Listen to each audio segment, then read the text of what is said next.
Hey everyone, welcome back to your Full Crew Newscast. I'm Don Zolda, your host this month, CEO of P3 Tech Consulting, and also a publisher at Autonomy Global. If I add one more thing to my title, I'm not even going to remember.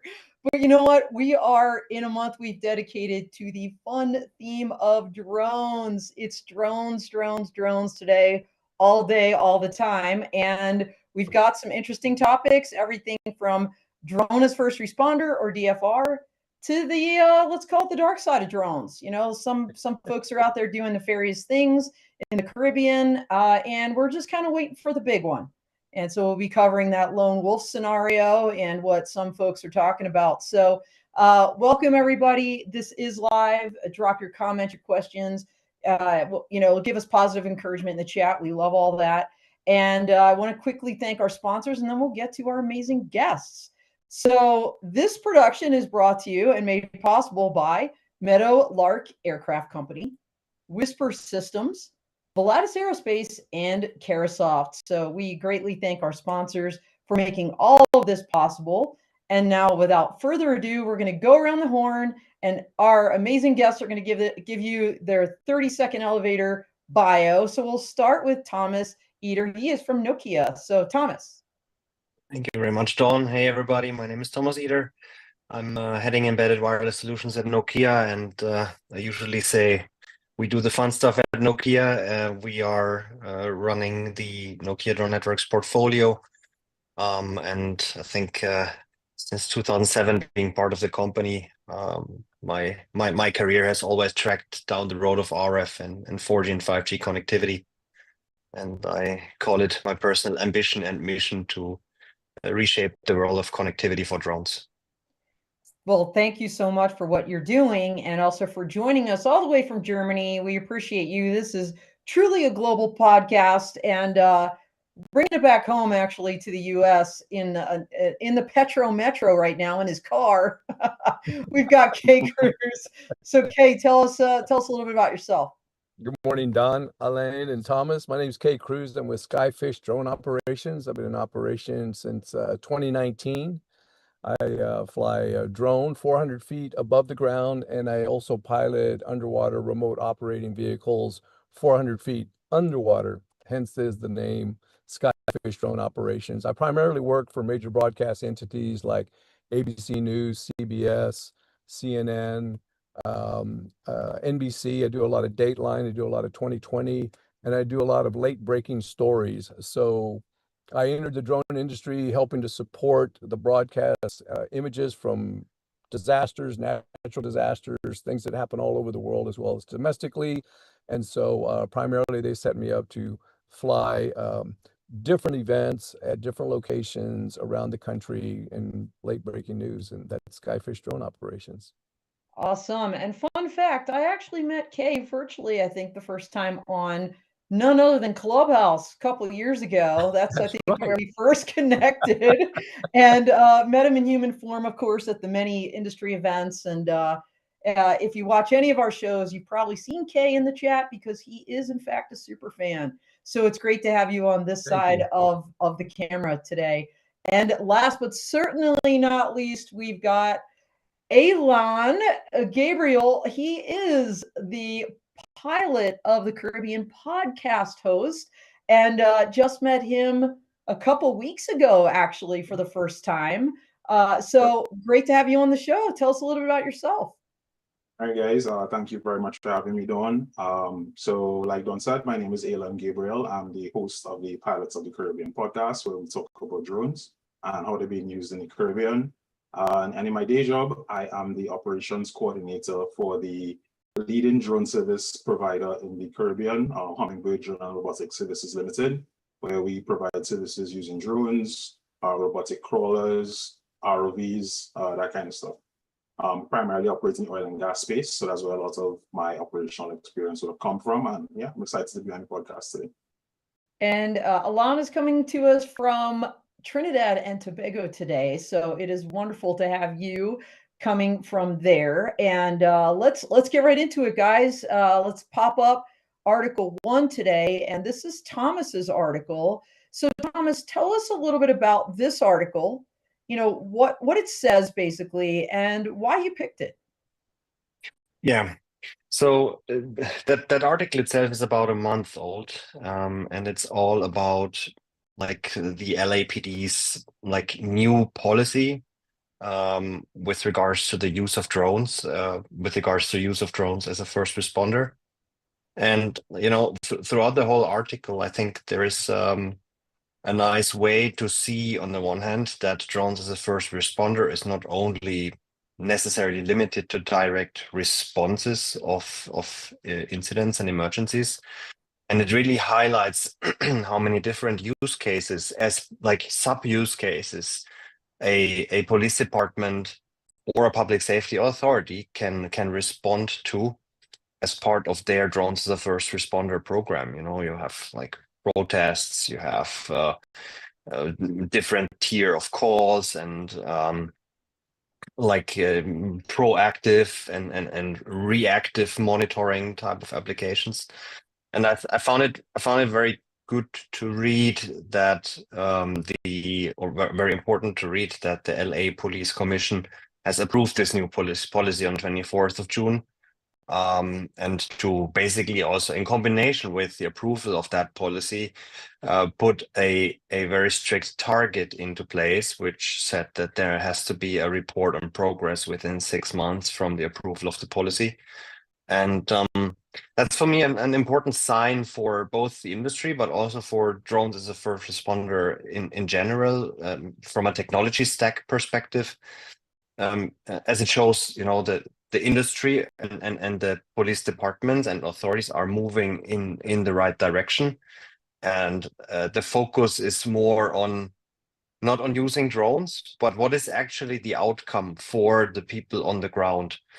And obviously, the article also mentions in the last section police departments like Chula Vista, who are really one of the leading ones in the US, which are setting standards more or less for drones as a first responder operations.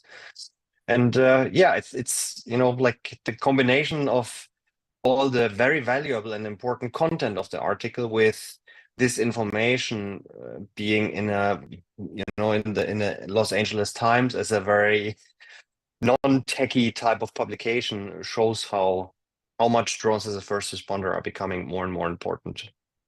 Yeah, I agree, Thomas. And, being an attorney and a nerd and having helped craft some of the Department of Defense's domestic drone use policies, I thought it was really interesting that they shifted the command of drones in the LAPD from the Air Support Division, where I think a lot of different law enforcement agencies might have it, to what they call their Office of Special Operations, right? And just to be clear, everybody, if you don't know what DFR is, it's basically, they're deploying the drone in response to a 911 call to be first on scene and kind of give that look, drone as first responder, right?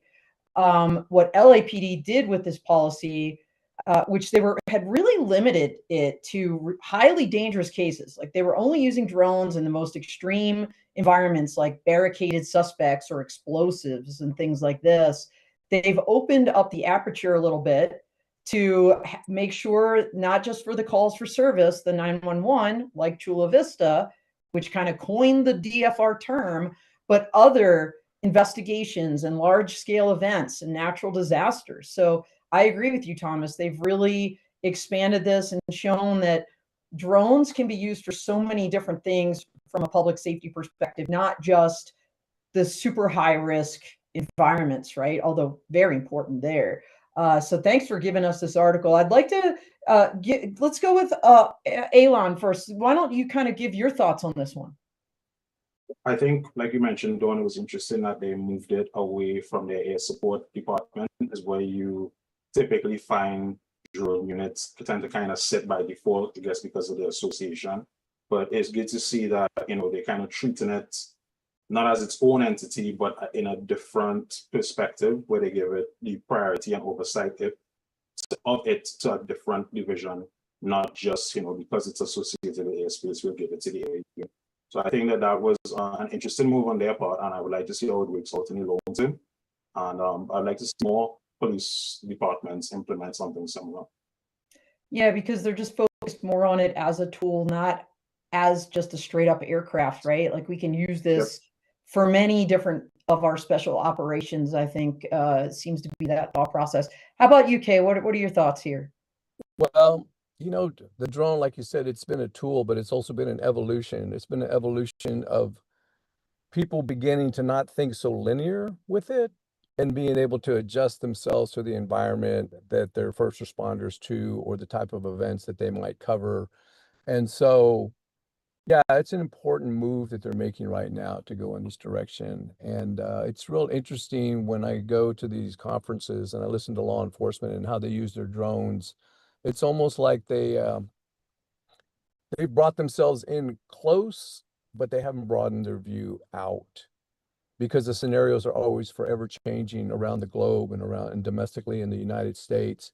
And it's kind of hard to keep up with everything that's going on out there because you're focused in on your community and in your division. But yeah, Thomas, you know, you bring up some really good points on what you just shared with us there. And speaking of community, we've got a vibrant community out there in the YouTube land and LinkedIn. And we've got Bill Schultz saying thank you for your contributions in this panel. So thanks for watching. We appreciate all you guys out there and gals.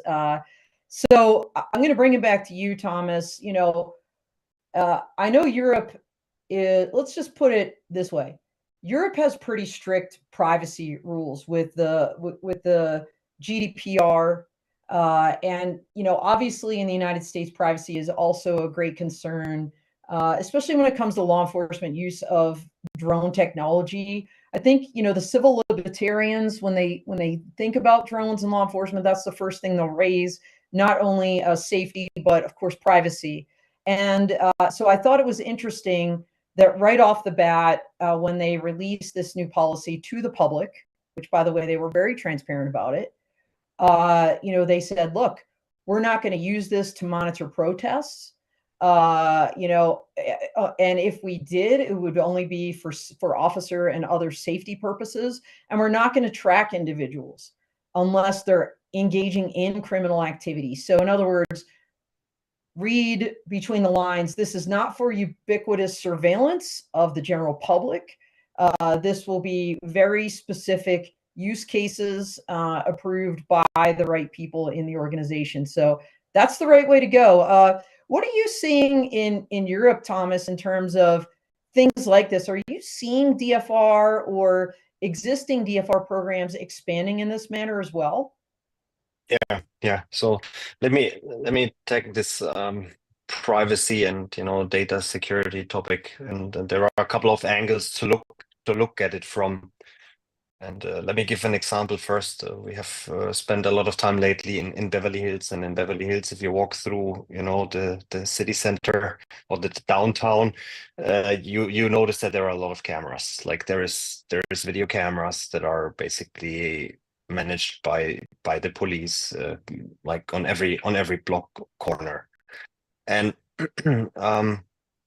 the police today, in not only in the US but in many countries, is owning such kind of video surveillance infrastructure, and they have already established means and measures and policies on how to deal with such data, and how to deal with it in terms of privacy and so on. And there are, you know, like if you look close in the software ecosystem, there are the Motorola's and the Axons and the likes, which have software solutions that do nothing else than managing video data for public safety agencies, and you know, having file vaults and certified ways of storing data and so on. It's all established. It's all state of the art already, and from that perspective, having now a drone monitoring certain activities, no matter if it's now a proactive or a reactive type of surveillance, is nothing else. It's just that the video camera is now flying. So I kind of want to call to action, relax. It's nothing new that is being done here. But on the other hand, it's obviously also very important that we refresh all our minds on a and our level of information on a regular basis, and understand that public safety, the first responders, the authorities know how to deal with such data. Yeah, no, I get it. I think the big difference, obviously, it can be mobile and can literally track. I think, and maybe go places that a static camera won't, right? Right. So, but, look, people have concerns, and I think LA, just from this article that you provided, Thomas, is doing a great job of saying, this is what we're doing. This is how we're doing it. This is our exact process. What we will not be using it for. So, I mean, I think that just goes a long way. There's always going to be critics. But, the bottom line is, and we've seen this with statistics from Chula Vista PD and some of these other organizations, and as you said, it's growing exponentially, this DFR use case, that it's saving lives. And it's not just saving officer lives, it's saving citizens' lives by de-escalating situations early on. So when there's situational awareness, you can, as an officer, you can breathe a little more easy, knowing what you're walking into. And that makes, people are probably a little less trigger happy, to use that term, because they kind of know what they're expecting when they get there. So I think that's great. So I don't know if you want to close us out on this one. We'll move to the next article, Thomas. I just want to put something real quick here. Go ahead, Kaye. I think what affects the society as a whole is that the drone is the closest thing that they see that they consider invades their privacy. They know that satellite operations is going on with high-end photography that's been going on for a long time. They see it. They know that everybody out there has got an iPhone, and so it's like, oh, they're taking some video, or is it of me, or is it past me? Or they know that there's a security cam virtually everywhere they go. And those are sort of like, they're the inanimate objects because they're just objects, although there's people that are controlling them. But with the drone, it's the one thing that they all like look up and see all of a sudden. And I think that's what brings that social uneasiness and fears, like somebody's watching over me, because it's like right there above them. So yeah, it obviously it is important for law enforcement to kind of lay that platform out there, how they use it, why they use it. But that's the thing that I get a sense of more than anything, is that people have this, all of a sudden this, oh, there's a drone in the sky, why? And that sets everybody on edge. Well, and I've said this before, and people laugh at me, but I'm being serious. I wish drones looked like something other than a big spider in the sky. Like, like they, you know what I mean? Right. They don't look cute. They look scary. And, you see an airplane, nobody's scared by that. A helicopter, not really. Even a little drone that looks more like a helicopter is probably a little less frightening to people than a quad or like an octocopter or something, and they're usually dark colored, and they just look like these flying like spiders. But if it was my choice, they'd be pink and they'd be fuzzy. So anyway, moving on. Let's go next. We got to go to the next article. Mike's in the background telling me let's move on. So this one is Elon. So tell us a little bit about this one. So this article came up, and it was geared towards the implementation of new rules around UAVs in the Caribbean. And I wanted to speak about this one because I had some conversations around it recently, and it raised some critical points about the proliferation of drones and weaponization of drones, and how that could be something that could eventually find its way into the Caribbean. I made reference to a couple of events that happened in Colombia and Mexico recently. And as early as this year, it started speaking about some of the events that are happening in Haiti with private companies and how they're using drones to deal with the gang situation over there. But what I wanted to speak about it was that I had a sort of pushback against one of the suggestions that was the suggestion I was put forward as a solution. And they basically took it in 4 steps. And the 4 steps were to ban, impose, distinguish, and secure. So I find that we in the Caribbean already are in a place where we are behind the rest of the world from my perspective in terms of how we accept and utilize drones throughout the Caribbean. So I think that the response being, the first step being to ban them outright is a kind of a step in the wrong direction. And we should be looking to implement systems that are available to help manage and monitor, to educate the public, to formalize things like licensing. That should be the approach. And, bearing in mind that there are smaller islands who, based on their size and their resources, may not be able to, afford to implement their standalone systems. We do have a group called CARICOM in the Caribbean, if you guys aren't familiar. That's basically a group of the islands, or the group of islands that come together and, act as one body in terms of trade and certain policies and that kind of thing. And the article does speak to leveraging CARICOM, but not in the way that I think would be helpful to the promotion of drones and the technology. I think sorry. I was just going to say, for those that don't know, CARICOM is the Caribbean Community. It's an implementation agency for crime and security. That's the kind of the subgroup, the impacts group out of CARICOM is making these 4 suggestions. So sorry, Alon, keep going. No, that's fine. So I think that a balanced approach should be taken when it comes to drones, and not just to me putting us in a position where we take a step back and just kind of allow the drones that we're familiar with, because it speaks specifically to allowing drones for photography and mapping purposes, while not taking into consideration, technologies that you might not be aware of that could benefit the Caribbean as a whole. So you just sort of, kind of keep everything else out and use these as the allowed systems. And I think that would do the Caribbean a greater harm than any sort of potential. Yeah, absolutely. So to kind of elaborate on those 4 recommendations, the first ban that Alon was talking about was to ban drone imports, except for law enforcement, period. And that's the one he's taking beef with. Number 2, impose strict penalties for misuse. All good there. Restrict drone models to harmless civilian grade designs. Okay, I mean, stinks for your militaries. And then last, the 14 member states should be pushing the United Nations for a treaty by 2026 to ban lethal autonomous weapon systems without human oversight. And that's like, we could do a whole show just on that, right? On the military uses and autonomy and human in the loop, not, fully autonomous vehicles and things like this, weapons.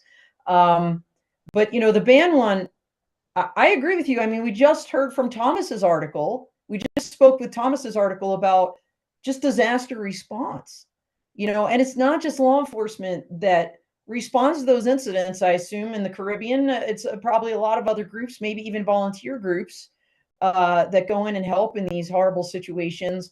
And if you banned a drone, import for that purpose by that group, or any group other than law enforcement, you've just kind of cut off your nose to spite your face, as they say. So this is a really intriguing article to see, this Caribbean group kind of buckling down and saying, hey, we need to lock this down before it comes here in a big way, like we're seeing in Haiti, we're seeing in Colombia. Kaye, what are your thoughts on this? Well, I think for being in the Caribbean, and I've been to Antigua and Aruba and the American and British Virgin Islands, I've been in and out of the Caribbean quite a bit. I'm just wondering if whether or not, and this would even apply domestically, I'm just wondering if it would be important to assemble a public service announcement that is broadcast to the different broadcasting entities and the streaming entities in the Caribbean that says, hey, we're a collective of people that utilize drones for these activities that help in post-disaster from hurricane, that help in the topography of us, building roads and infrastructure, in search and rescue, and in law enforcement when things are far away and you're wondering, when is law enforcement going to be on our part of the island to help us? Well, we've dispatched a drone team and we're trying to get there and resolve and oversee a situation that might be taking place. And much here, like in the US, whether it's regional, whether it's state, whether it's city by city. I think that activity, that if we started to present ourselves out there as to what it does in the community and for the well-being of the community, then maybe that opens up people stepping back for a minute and realizing what the value is of what we do as commercial drone operators, and first responders and law enforcement and military, that everyone gets a better sense of wrapping their arms around who we are and what we do. Well, education is key. Kay, we know that. I mean, that's just always an uphill battle. But it really ties into a comment Bill Schultz made earlier in the chat. And I'm going to pose this one to Thomas as he's next. Bill says, I use drones as a service in the physical security space. How do you see educating customers to alleviate all the fears we've been talking about? We talked about privacy, we talked about safety, and now here we're talking about security in the context of Alan's articles, and some recommendations were made that include banning drones other than for law enforcement. Thomas, how do you recommend, have you seen some best practices in that communication space, in that education space from law enforcement or otherwise? Hey, everybody, this is what we're doing. The article that I had was a great initiative of proactive education. And I typically say that if we are doing something new, no matter if I talk as a public safety person or, also in the example of Bill here, with the physical security space, like if your neighbors are concerned, well, the neighbors should hear from you that you're going to use drones for a physical security space. Then them coming to you to ask, hey, what on earth are you doing here? So going out and communicating openly and proactively is the one thing. And then the other thing is 120% compliance. Like if there is 120% compliance, then there is like absolute adherence to the existing legislation. And then you can feel at least comfortable, and not only comfortable during the operations, but also comfortable during actually the like communication towards the neighbors or whoever is affected by the potential operations. On Alan's article, I must say that I believe this is a normal process we see here, and there is certainly where you find new technology, you need new policy making. I have gone with Nokia through 3G, 4G, 5G, a couple of evolutions of the communications technology stack, and each technology stack needs a new legislation on frequency use and whatnot. And the same applies, in my opinion, to the use of drones or any type of autonomous technology in our modern world. So we need to, as you say, proactively push policy making and support the policymakers with the knowledge on what this new technology is capable of, no matter if it's good or bad. And from that perspective, like influence the policy making to the right direction. Yeah, absolutely. And I tell them the good stories, right? I mean, Alan, you do this on your podcast all the time. And for those that aren't subscribed, please do that. In fact, you can find Alan's podcast on my Autonomy Global Network YouTube channel. More on that next week. Hint, hint. But we also have some folks out in the chat that are loving this. Bowen's 360 is saying so cool. And Dark Night Studio is here. So thank you for showing up and enjoying the show. We appreciate you. Keep it all coming. We love all this stuff. But I'm going to give it back to you, Alon, in terms of, kind of closing us out on this article. It is provocative. We've seen bans in other contexts, like in the U.S. and, kind of those country of origin bans in terms of China with some security risks and things like that. And these things get very visceral. People get very energized about bans in general. But to just say no one can use them but law enforcement, I think would be a big miss in terms of very positive societal use cases that may not happen in places that frankly may need it. So love for you to close us out on this article you selected. Yeah, Thomas, you made the point about legislation. I think that is one of the biggest things that we're lacking in the region. most countries don't have, established drone rules, and if they do, they haven't evolved over time. So, like for instance, here in Trinidad, ours was formed in 2016, and I don't think it has been amended since to cater for, the increase in technology and trends and that kind of thing. So, what I would just like to say is that, legislation would be a good start, educating the public, providing some sort of formal education to the operators, because lots of operators out there are willing and want it. They just don't have anywhere to get it in the region. And I think that all of that, together with the mitigation technologies that are available, would help. I mean, maybe not eliminate this risk, because there's no zero in this, but to help mitigate the potential that is mentioned in this article and move away from the point of totally banning to finding a way to work with drones in the system and remove that risk as much as possible. Yeah, excellent. Great wrap up. Thank you so much for that. And before we get to article number 3, our final article for the day, I want to give one more shout out to our sponsors for this show: Meadowlark Aircraft Company, Whisper Systems, Volatus Aerospace, and Caresoft. Again, this show would not be possible without their support, so we are definitely grateful to them.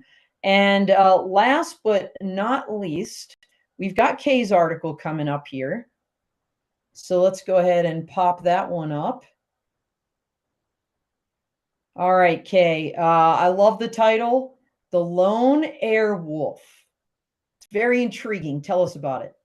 Yeah, Dr. Woody Davis and I put that together right before the Exponential 2025 conference here in Houston in May of this year. And I've been around law enforcement for a very long time. They're a first responder to mass shootings. I'm a first responder to get on the ground and get things set up for broadcast for whatever national correspondent is coming in. And, I've seen Uvalde, I've seen the Walmart mass shooting in El Paso, the Sunderland Springs outside of San Antonio, all the way back to Columbine. And everything that's occurred, we've always seen it's the lone wolf. How much do we know of this individual that has gone and gunned down these people? What's their social media? What things did they lay out prior to executing the violence that they put on different parts of America and different communities, all the way down to the person that drove their car into a big crowd in Bourbon Street in New Orleans on New Year's Eve. And these lone wolves, in the last few years, virtually everybody's been captivated by the Ukrainian and Russian drone wars. And everyone is able to go to any part of social media and all the different platforms and see all these instruments of destruction that are taking place. And so this nefarious character, I wanted to write this article to emphasize to law enforcement that while you're looking on the ground for the continuous ground attack in the societies around the country, there is somebody out there, or there is a collective out there that is like, let's transfer this over. Why come from the ground when we can come from the air? So from the lone wolf, they become the air wolf. And with so many different devices to deliver different payloads, there's so many open targets that sit around these communities. When you go to NRG Stadium and you're watching an NFL football game, you have this dome of protection in the sky, right? World Series, any kind of large events, big soccer events. And so you always have like this, compact, compartmentalized protection of airspace. But yet, if like I pointed out in the 10-day event, it takes place in all the different streets of San Antonio. It's an open forum, or you have Austin city limits, ACL in Austin, right there along Riverside, open targets of people that are out there in mass. And nobody's really looking for that airwolf to come along, because when law enforcement is basically going over these groups, they're going over it to see where you might need crowd control, the safety of people coming to an event, and to see if anybody is coming on the ground that might, cause a problem. But it's from the sky that I don't see them taking an observation to. And so that was my purpose for writing From the Lone Wolf to the Airwolf. When are we going to see it? Because in my gut, for all the years that I've been covering mass killings and mass shootings, I sense it arriving. I got a sense that airwolf is out there, and it's going to be unfortunate, but I believe that law enforcement right now needs to lock in and begin to think in a different pattern other than just observing crowds from above. Well, Kay, well, first of all, thanks for writing this article to raise awareness. And you're fully aware, right? Drones like groups like drone responders, I think 10,000 strong globally. They've been talking about this. Heck, just in the United States, and a drone landed on the White House lawn in 2015, everybody. I mean, hello, right? And then we had New Jersey drone gates. So if the law enforcement community was asleep at the wheel, and I don't think they have been, like, I'm just going to say it, I don't think they have been. New Jersey opened everybody's eyes because it was crazy. Like we all saw, we call it drone gate for a reason. I mean, it was a cluster. It was clear that nobody knew what was going on. The right hand wasn't talking to the left. And I think the real problem is not law enforcement's lack of awareness. It's their lack of authorities to, number one, even to, detect or identify, at least that's what some people think. And number two, some important people that might be enforcing the laws. And number two, to, of course, mitigate, because we only have the 5 federal agencies allowed to do it, right? So they just don't have the tools to deal with it. I don't think it's a lack of awareness, but this concept of lone wolf, it's one we don't really, I like the lone air wolf, this phrase that you've coined, because it's not something people are thinking about. They are thinking about groups like in Alon's article, that the Haiti gangs that are using, that's a group. The National Liberation Army, the Colombian guerrilla group. We're seeing groups, we're seeing Ukraine, Russia. We're not seeing the lone wolf actor though. And so your point there, I think, is very well taken. This is the person in their garage deciding on their own, they're just going to make it happen. And so far, we haven't seen that really. I don't think. I mean, I'm going to throw it out to Alon. Are you aware of any lone wolf actors that have deployed a drone either in the Caribbean for nefarious purposes or otherwise that have come to your attention? So, sorry, from the lone wolf aspect of it, no, what we tend to see, like you mentioned, with more organizations. So we have, track things like smuggling, contraband into the prisons, illegal shipments, that kind of thing, but not really from a lone wolf perspective that I can think of. But it does pose a similar question to what my article, sort of focused on, but yours more from a very pointed perspective, and how we deal with that going forward. Yeah, that's the lone wolf is hard. A group is easier to spot, and they might be chatting even if it's on the dark web, where people can even possibly figure that out. But the one guy in his garage, that's the one that's the one that might be keeping us up at night. Thomas, what are your thoughts on this article? Look, great article overall, very important to raise the awareness on it. One important part from my perspective of that article is that the federal and everybody who should be accountable of ensuring safety for us people on the ground, no matter from where the danger is coming from. Is it now a group or a lone wolf? Like everybody's trying to kind of build their own little kingdom. For me, the federal authorities need to work together with the local authorities and the national authorities. There should be some kind of clubbing that would also enable then like a solid investment into infrastructure that can be deployed statewide, nationwide, or at least citywide to prevent such happenings. The technology to prevent such incidents is there. It's just, like I look at traffic safety. Like if you want to cross a road, you prefer to cross the road where you have the right infrastructure for it. The right infrastructure is a traffic light, and I rather cross my street where I have a traffic light that tells me you can go or not than somewhere else. So I would rather feel better if I would live in a city or somewhere where I have infrastructure during events that prevent such incidents.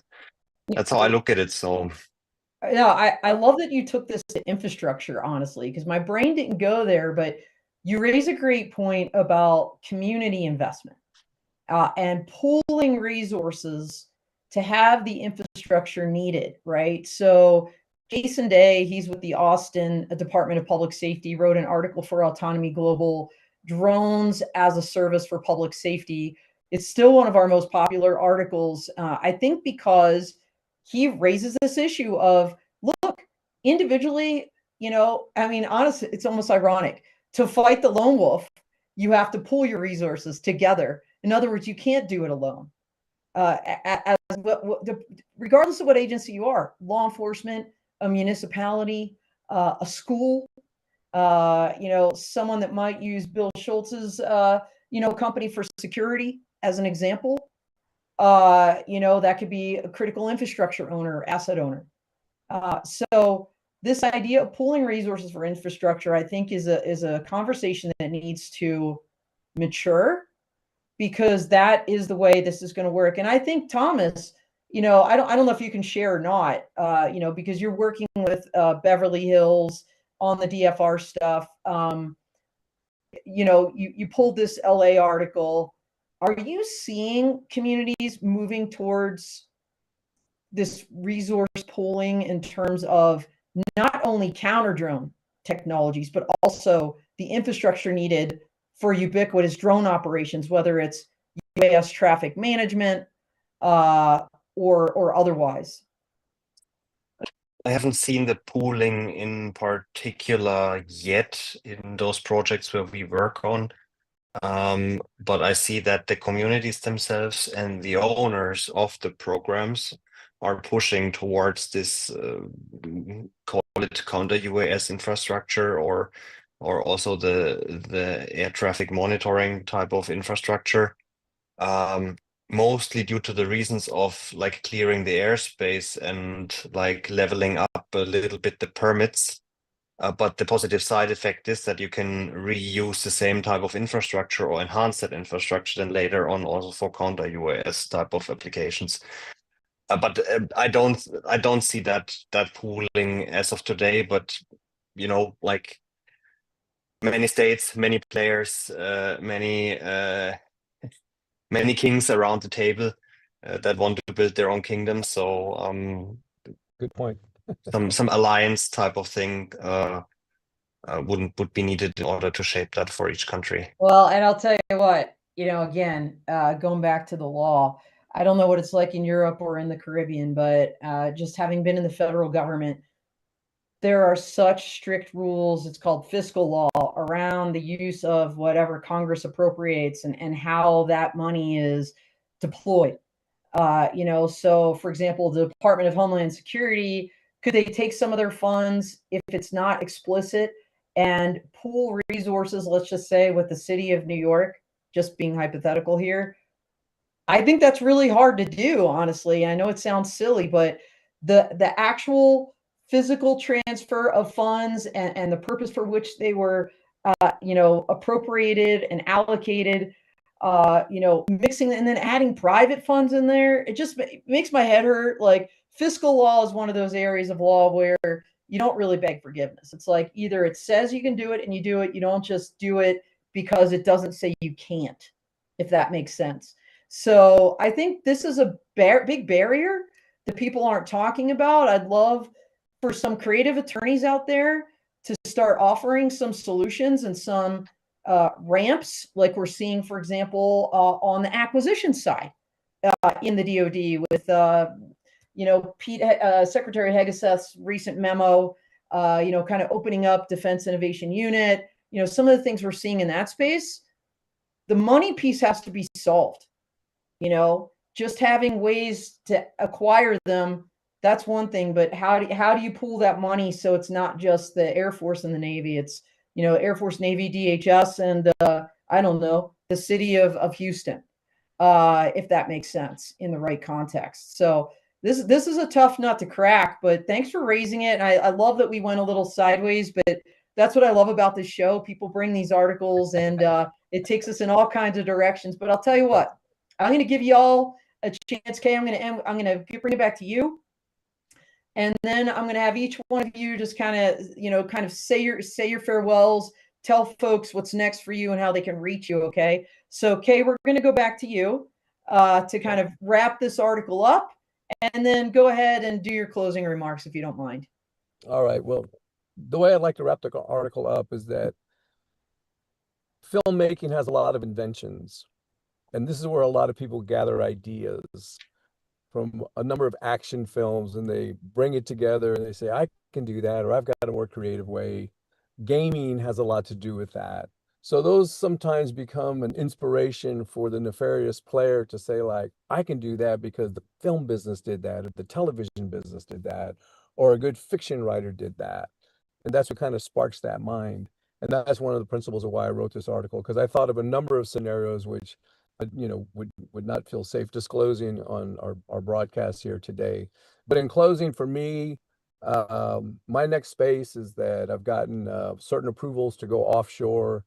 I've got my TWIC certification.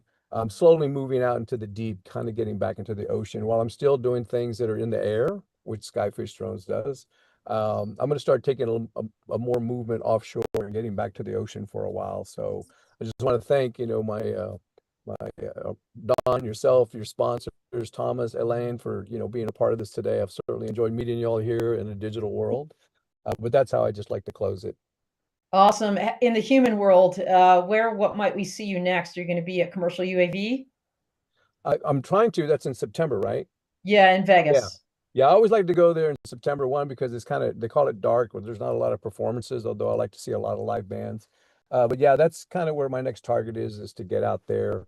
And I think it's the Workboat Conference that they have in New Orleans in November. Yeah. And those two would be my primaries in fall. Okay, awesome. Those are both run by Diversified Communications, so very cool. All right, thanks a lot, Kaye. Thank you. Elon, tell us what's next for you. So next for me would be, I would be at Elevate UAV 2025, that's sponsored by Drone Nerds in Miami in October. So the Pilots of the Caribbean podcast is a media partner of the event. So I'm getting I'll have some other Caribbean pilots there with me as well, and some other things that we're working on in the background. You can find me the video version of the podcast on YouTube, audio version anywhere you get podcasts for free. Website of the podcast will be pilotsofthecaribbeanpod.com. You can contact me on LinkedIn. Yeah, but to close out my article, I think that we are at an inflection point in the Caribbean where it's time that we stop responding and reacting to everything that is taking place outside and see the potential of this industry and take it by the horns and run with it.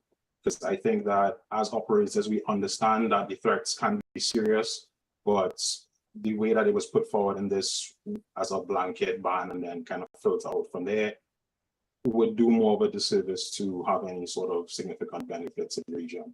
And I think that operators in the region are willing to work with the organizations, regulatory bodies to do what is needed to move forward. So we don't have a situation where, we're fighting against full bans and those kinds of things. Yeah, and that's why I think we should be looking to head instead of the opposite direction. I love that. Thank you so much. And last but not least, Thomas. Thank you. I think work-wise, what brings me to North America next is the projects in Southern California. We also got some exciting stuff coming up in New York State, but then I think in terms of conferences, I believe the commercial UAV in Vegas is going to be the next stop during September. Wrapping my article up and the general talk here. Thank you very much also to the peers and to Dawn for hosting it. I think we are, public safety first responders are traditionally not known to be like the most innovative minds and always at the leading edge of technology. We in the public safety technology space is very traditional, and people tend to rely on things that have been established for a couple of years. And when we talk about drones as a first responder, and that's really a call to action to the whole industry folks, we are privileged right now that the first responders are dealing with such new technology, that they are starting to adopt it, that we see funds running into it. And the whole industry right now has a very, very important responsibility to do something useful with those funds, with those projects, and like rather under promise and over deliver instead of vice versa. Let's treat the trust and the drive for innovation of the public safety authorities out there right now as a privilege and in a very responsible manner. I love that. That's a great way to close out the show. What an interesting thread from kind of, you know, we got both sides of the coin. You know, we have the DFR, and then we have those that might use it, and then kind of the thread that sews them all together is really the need for authorities and infrastructure and public acceptance. So, great show, everybody. Thank you so much for joining us. Thanks for those in the chat. Once again, in closing, thanks to our amazing sponsors. We've got Caresoft, Meadowlark Aircraft Company, Whisper Systems, and Volaris Aerospace. Really great stuff. As what's next for me tomorrow, join us on the Dawn of Autonomy. If you want to talk about extreme drone operations, no one encompasses this better than Dr. Jack Elston from Black Swift Technologies out of Boulder, Colorado. Hurricanes, tornadoes, you name it, this guy's flying through it and building drones to do that. So we'll get his update as the hurricane season looms large here in the U.S. And then next week, I'm going to be live at the AUVSI Drone and AAM Policy Symposium. So check out that stream on Tuesday at 3 p.m. Eastern, and hope to see some of you in person there. And then getting back to commercial UAV, if you haven't bought your tickets yet, number one, get them. Number two, get them for Monday, you know, Labor Day in the U.S. We're going to have another party Monday night with Caresoft to kick off the week. It's become the annual flash mob. It's become a tradition. I think we're in year 5, and every year it's better and better. So hope to see you all there.